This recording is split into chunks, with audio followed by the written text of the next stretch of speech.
Recentemente foi anunciado que o ator Xolo Maridueña, aquele cara lá que faz o Cobra Kai, vai interpretar Portgas the Ace, o irmão do nosso querido Luffy, na terceira temporada de One Piece.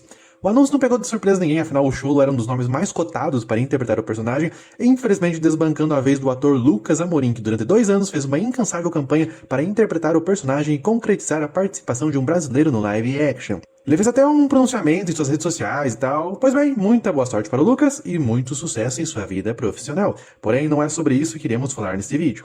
Esqueçam os atores, ou melhor, esqueçam do Ace e foquem no seguinte detalhe. Terceira temporada.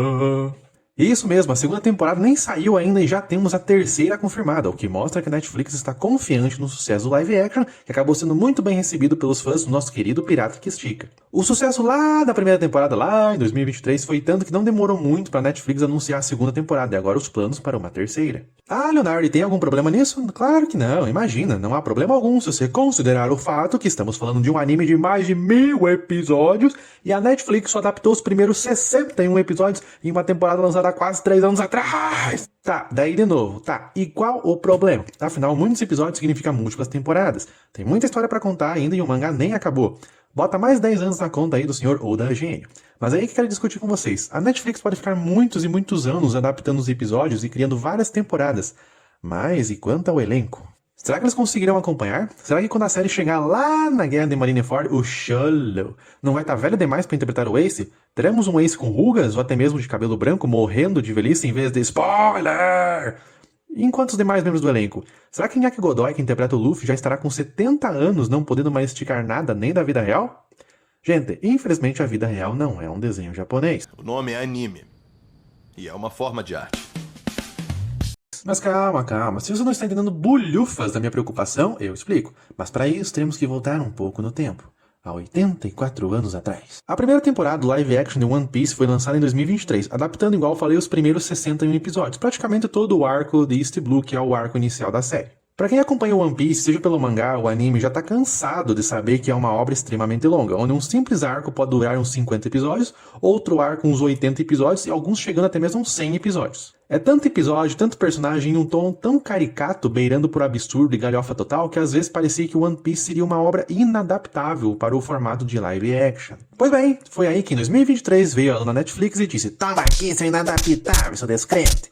E nos presenteou simplesmente com a melhor versão live action de um anime. A gigante do streaming resolveu a equação e conseguiu condensar os primeiros 61 episódios do anime, focando nas partes mais importantes, que é a história de origem de cada um dos membros da tripulação dos Chapéus de Palha, eliminando toda a eventual enrolação de diálogos e cenas de lutas, momentos fillers ou que não influenciam no rumo da história, e acabou concluindo a leva de 8 episódios focando no arco da Nami do Warlong Park, que para muitos, assim como eu, é o arco que faz as pessoas se encantarem por One Piece. A fórmula deu certo, os fãs de longa data ficaram satisfeitos e a série de TV acabou conquistando novos fãs, fazendo até mesmo alguns que não conseguiam assistir o anime porque não tinham tempo, porque simplesmente não encaravam aquela montanha imensa de episódio, acabar dando uma chance para a série. Enfim, não demorou nada para Netflix anunciar a segunda temporada e, baseado na maneira como ela adaptou todo o arco de East Blue na primeira, logo eu pensei, a segunda vai ser Alabasta. O arco da Princesa Phoebe e do vilão Crocodile é o próximo arco longo após East Blue e também é um dos mais icônicos, sendo um dos meus favoritos de toda a obra, e assim como East Blue, Alabasta possui material demais para adaptar. É tanto personagem, uma trama envolvendo uma rebelião, um reino oprimido, que não daria para adaptar em míseros 2 ou 3 episódios, igual a Netflix fez com arcos como da Vila Sirup e Baratie. Pelo contrário, Alabasta merece pelo menos uma temporada inteira somente para ela, e no momento que se decide focar no arco e por se tratar de uma adaptação, eu já pensei que a Netflix não iria adaptar alguns arcos menores entre East Blue e Alabasta. Afinal, para você poder adaptar do jeito correto, ficaria inviável utilizar alguns episódios para adaptar o arco de Logetown, o arco da Baleia Laboon, o arco de Whiskey Peak, Little Garden e o arco de Drum. Todos esses arcos possuem sim sua importância dentro da história, afinal Logetown introduz Smoker e Luffy conhece o local de execução do rei dos piratas Goldie Roger. O arco de Laboon sem pensar em pular, pois além de ser um arco triste, faz conexão com a história de Brook lá na frente. Whiskey Peak introduz a Princesa Vivi, iniciando de vez o arco de Alabasta, além de nos apresentar a organização Baroque Work, os grandes vilões da saga. Arco de Drum, impossível não adaptar, porque se você chega em Drum sem ter se emocionado nenhuma vez com One Piece, é com a história de Chopper que te quebra de vez. Talvez essa leva Little Garden seja o mais deslocado aí, porém ainda assim um arco bem interessante, introduzindo os gigantes na mitologia de One Piece e tudo mais.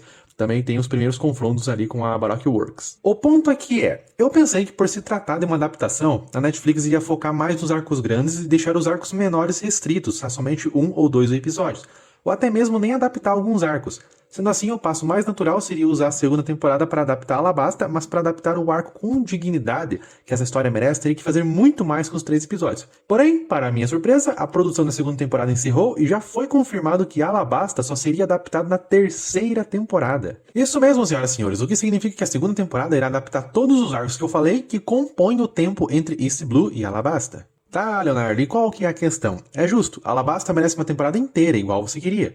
E adaptar cada arco de One Piece com calma é honrar a obra original. Dessa maneira, podemos estender a série de TV para 10 anos ou mais. O pensamento aqui que eu quero compartilhar com vocês é o seguinte: nesse ritmo de cada temporada adaptar uma sequência de arcos ou um arco grande principal, será que o elenco vai conseguir acompanhar também? A segunda temporada está marcada para 10 de março de 2026, enquanto a terceira, pelo andar da carruagem, estreia somente em 2027 ou até mesmo em 2028, tendo em vista ali que sua produção já começou. Se irão focar em Alabasta, esperamos uma escala maior de conflito, e isso reflete em cenas de ação que refletem efeitos especiais que culminam em muitas e muitas horas de pós-produção. Ou seja, existe a possibilidade de nem em 2027 sair, jogando lá para 2028.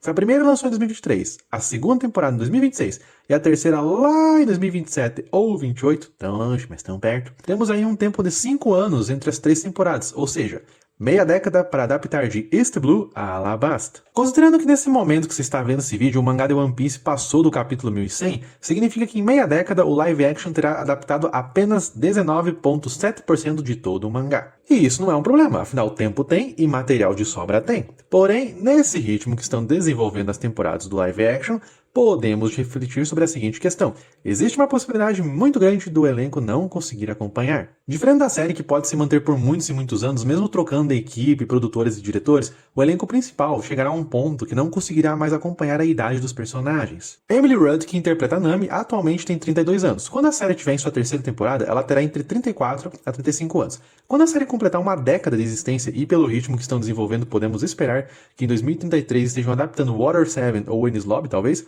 a atriz já terá cerca de 40 anos interpretando uma Nami de 18 a 20 anos. McKenna, que faz o Zoro, Jacob, que interpreta o Usopp, e Taz Skylar, que faz o cozinheiro de Boteco Sandy, os 3 possuem 29 anos atualmente. Até 2033, quando a série já tiver uma década, os 3 estarão com 37 anos, e todos interpretando personagens de 19 a 21 anos.